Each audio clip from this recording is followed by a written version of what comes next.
किसी दूर उफ्तादा बस्ती के किनारे एक पुराने बरगद के पेड़ के नीचे एक बूढ़ा नजूमी बैठा करता था। लोग दूर दूर से अपनी तकदीर का हाल जानने उसके पास आते थे। इसी बस्ती में दो गहरे दोस्त रहते थे, अहमद और असद। अहमद एक मेहनती नौजवान था जो सारा दिन खेतों में पसीना बहाता, जबकि असद अक्सर ख्याली दुनिया में मगन रहता और शॉर्टकट के जरिए अमीर होने के ख्वाब देखता था। एक दिन असद के इसरार पर दोनों दोस्त नजूमी के पास जा पहुंचे। नजूमी ने असद का हाथ देखा तो उसके चेहरे पर चमक आ गई। उसने हैरत से कहा, तुम्हारे हाथ में तो दौलत की ऐसी लकीर है जो मैंने बरसों में किसी के हाथ में नहीं देखी। तुम बहुत जल्द बगैर किसी मेहनत के मालामाल हो जाओगे। ये सुनकर असद की खुशी का ठिकाना न रहा, लेकिन जब नजूमी ने अहमद का हाथ देखा तो अफसोस से सर हिला दिया और कहा, नौजवान, तुम्हारे हाथ में तो कामयाबी की लकीर ही गायब है। तुम चाहे जितनी जान मार लो, तुम्हारे मुकद्दर में सिर्फ सख्त मुशक्कत ही लिखी है। नजूमी की बात सुनकर दोनों दोस्तों के रवैये बिल्कुल बदल गए। असद के दिल में ये बात बैठ गई कि जब किस्मत में दौलत लिखी है तो अब काम करने की क्या जरूरत है। उसने खेतों में जाना छोड़ दिया और सारा दिन गांव के चौबारे पर बैठकर फजूल गपशप में वक्त गुजारने लगा। वो बस इस इंतजार में रहता कि कोई ऐसा मोजज़ा होगा कि रातों रात उसकी तकदीर बदल जाएगी। दूसरी तरफ अहमद, जिससे कहा गया था कि उसके हाथ में कामयाबी की लकीर ही नहीं, वो कुछ देर के लिए उदास जरूर हुआ, मगर उसने हार नहीं मानी।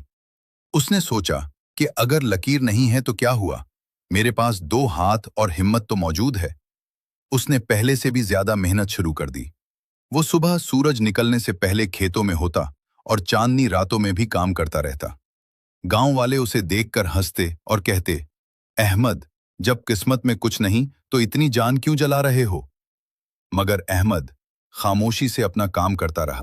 जब अहमद की जमीन से पानी निकल आया तो उसने न सिर्फ अपनी बंजर जमीन को सैराब किया, बल्कि अपनी मेहनत से वहां हरी भरी फसलें उगा दी। जहां पूरा गांव कहत का शिकार था, वहां अहमद के खेत अनाज से भर गए। अहमद की इस कामयाबी की खबर दूर दूर तक फैल गई और शहर के बड़े ताजिर उससे गल्ला खरीदने के लिए आने लगे। वो अहमद, जिसे नजूमी ने नाकामी की नवीद सुनाई थी, अब बस्ती का सबसे खुशहाल और मोतबिर शख्स बन चुका था। एक दिन असद भूख और प्यास से निढाल अहमद के पास आया। उसकी हालत गैर थी और वो चलने से भी कासिर था। अहमद ने उसे खाना खिलाया और पानी पिलाया। असद ने रोते हुए अपना हाथ अहमद के सामने फैलाया और कहा, अहमद, देखो, मेरे हाथ में अभी भी वो दौलत की लकीर मौजूद है, फिर भी मैं दरबदर हूं, और तुम्हारे हाथ में तो कामयाबी की लकीर ही नहीं थी। फिर तुम इतने कामयाब कैसे हो गए। अहमद ने मुस्कुराकर असद का हाथ थामा और एक ऐसी बात कही जिसने असद की आंखें खोल दी। वक्त गुजरता गया और बस्ती में सख्त खुश्क साली का दौर आ गया। बारिशें न होने की वजह से जमीनें बंजर होने लगी और फसलें सूख गईं। गांव के ज्यादातर लोग हिम्मत हार कर बैठ गए। असद, जो पहले ही कामचोर हो चुका था, अब बिल्कुल ही मायूस हो गया। वो दिन भर घर के कोने में दबका रहता और अपने हाथ की लकीर को देखकर रोता कि नजूमी ने तो कहा था दौलत मिलेगी, मगर यहां तो खाने के लाले पड़ गए हैं। उसकी हालत अबतर होती गई और वो फाकों तक पहुंच गया। दूसरी तरफ अहमद ने उस मुश्किल वक्त को एक चैलेंज समझा। जब उसने देखा कि नहर का पानी खुश्क हो रहा है तो उसने हिम्मत नहीं हारी। उसने अकेले ही अपनी बंजर जमीन के एक कोने में कुआं खोदना शुरू कर दिया। लोग उसे पागल कहते थे कि अहमद, इस तपती धूप में पथरीली जमीन से पानी निकालना नामुमकिन है। मगर अहमद का अज़्म उसके हाथ की लकीरों से ज्यादा गहरा था। उसके हाथों में छाले पड़ गए, जिस्म थक कर चोर हो गया, लेकिन उसने कुदाल चलाना बंद न किया। आखिरकार हफ्तों की मुशक्कत के बाद उसकी जमीन से मीठे पानी का चश्मा फूट पड़ा।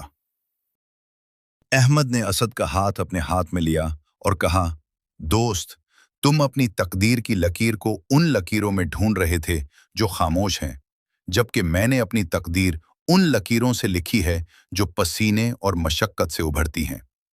उसने असद को समझाया कि जब वो तपती धूप में कुदाल चला रहा था और कुआं खोद रहा था, तो उसके हाथों की रगड़ और मेहनत ने वो लकीरें खुद ब खुद पैदा कर दी जो नजूमी को नजर नहीं आई थीं।